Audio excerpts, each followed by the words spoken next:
Buyuyu ndege inafika.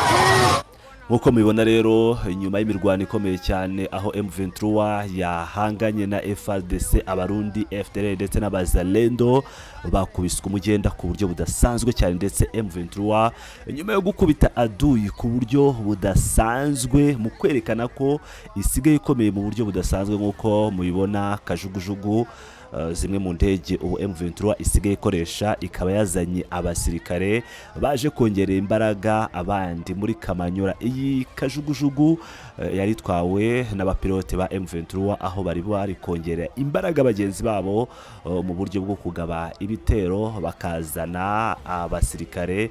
Ni ibintu bigaragara uburyo M23 isigaye ifite imbaraga mu buryo budasanzwe. Tugiye kugaruka rero ku mirwano yiriwe ku munsi w'ejo, tugaruka no ku makuru azindutse by'umwihariko n'amakuru yageze ku bitangazamakuru n'amakuru yatugezeho natwe ku munsi w'ejo avuga uburyo M23 y'amadege ya FARDC ya CH4 byageze bite. Rero reka tubagezeho izi operasiyo zose n'uburyo habaye operasiyo y'abakomando yahekuye FDNB mu buryo budasanzwe. Ibiziga bikaba bikomeje kugenda bisakara ku mbuga nkoranyambaga, abantu bakomeza kugenda babiherekanya mu magroupe ya WhatsApp bavuga bati ngira ngo urabibona ibintu biri kubera ku rugamba.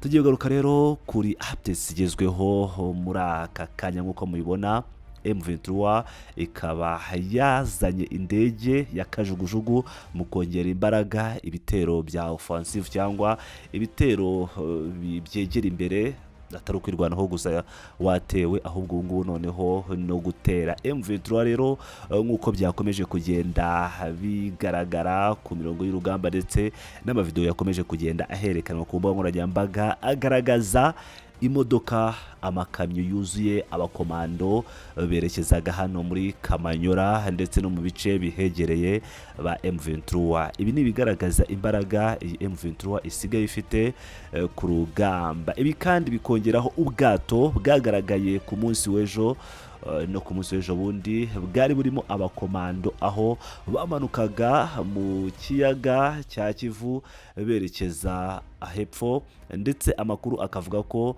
bari no kwerekeza mu bice bya Uvira, ko isaha n'isaha Uvira nayo yabatombe. Ibi bikaba bigaruka kuri imirwano yabaye ku wa kane ejo tariki ya 4 Ukuboza, aho ingabo za AFC M23 zahanuye drone y'intambara mu bwoko bwa CH4 y'igisirikare cya Repubulika Iharanira Demokarasi ya Kongo. Amakuru maze kufata neza nuko iyi drone yahanuriwe ku musozi wa Ngomo, aho yari yajyanwe no kurasa imbunda nini ya M23 iri hejuru yawo. Ni drone amakuru avuga ko yari iturutse Burundi, ikaba yiyongera ku zindi ebyiri nkayo mu kwezi gushize zarashwe. Abakomando ba M23 bahekuye igisirikare cy'u Burundi. Usibye drone yarashwe, amakuru avuga ko nyuma y'imirwano ikomeye cyane yiriwe ku munsi w'ejo ibera mu bice bya Kivu y'Amajyepfo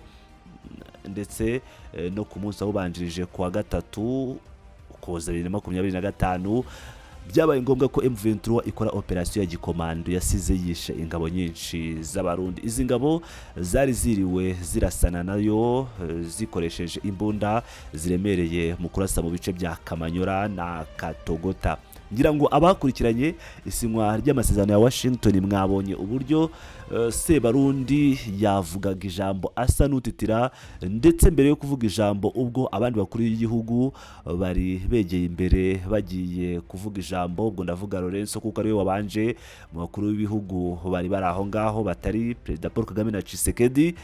Perezida w'u Burundi kubera ubwoba yari afite ndetse n'amakuru yamugeragaho ava mu gisirikare yabanje kujya kunyara iz'ubwoba ndetse ahagera nyuma y'abandi bakuru b'igihugu. Ni ikigaragaza uburyo yari afite ubwoba ndetse ari kwakira amakuru atari meza aho yari ari muri Leta Zunze Ubumwe za Amerika. Na Tshisekedi yakoze ibintu byatunguye abantu bose ubwo bashyiraga umukono ku masezerano, akaba yongeye kubinyuranya.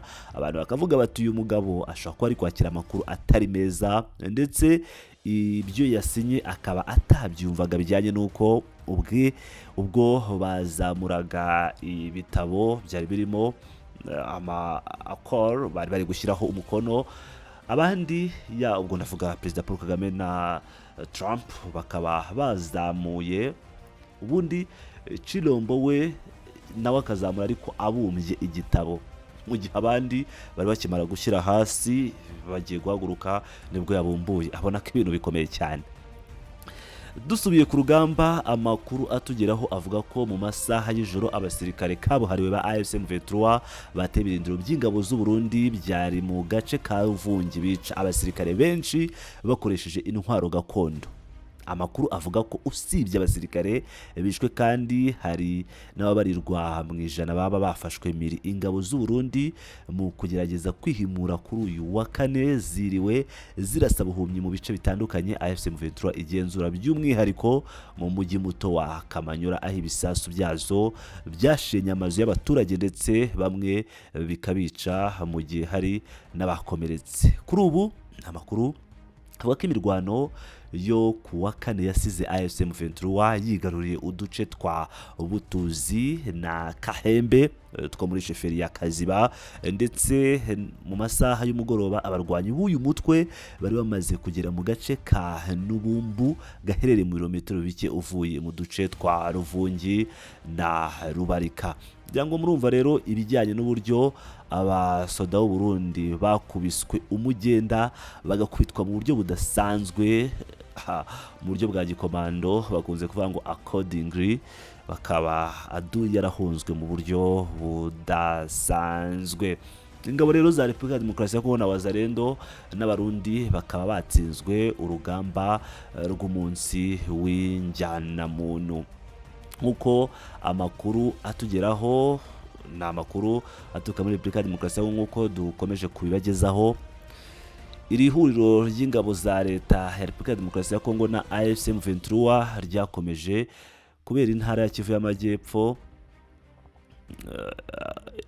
kuri uyu wa kane Ukuboza 2025 riva muri bimwe mu bice ryagenzuraga.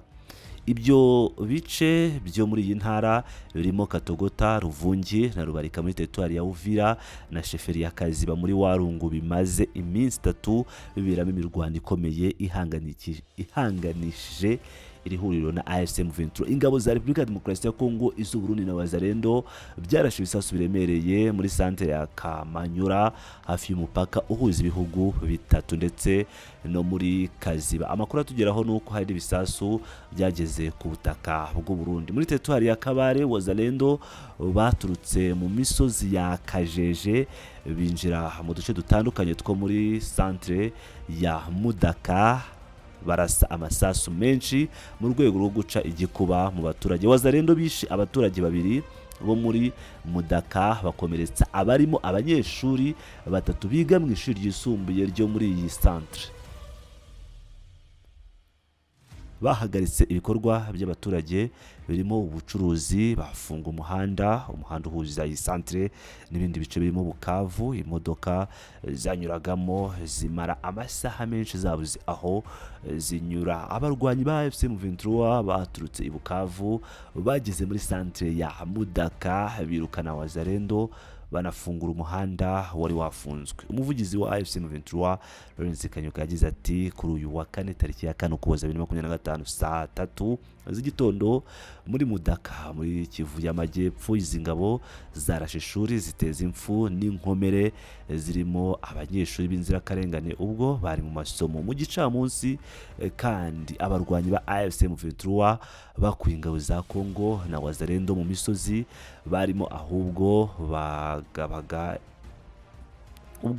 bagabaga ibitero mu bice bya Kaziba, mu bice birimo Butuzi, Chemba na Bumbu, Mwera na Nabumbu.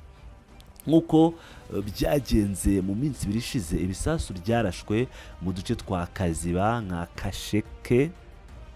Kasigarire na Kashozi byasenye inzu z'abaturage n'ibikorwa remezo. Abaturage basiga ubuzima, abandi barakomereka. Ihuriro ry'ingabo za leta ya Demokarasi ya Kongo ryagerageje gukura AFC M23 muri Kamanyola ryifashisha intwaro ziremereye nka Backgr, indege za Sukhoi 25 na drones z'intambara, ariko ntacyo byatanze kuko iracyahagenzura. Icyakoze bamwe mu baturage ba Kamanyola bo bakaba baragize ubwoba cyane ko hari bagenzi babo bishwe n'ibisasu. Ababarirwa mu magana bafashe icyemezo cyo guhungira mu Rwanda no mu bindi bice byo muri Repubulika Iharanira Demokarasi ya Kongo bizera ko bitekanye. Ngira ngo rero murabyumva, izo ni updates zizindutse, ni updates twavuga ko zihari muri gitondo, ariko zijyana n'amakuru n'ubundi yiriwe kuva ku munsi w'ejo.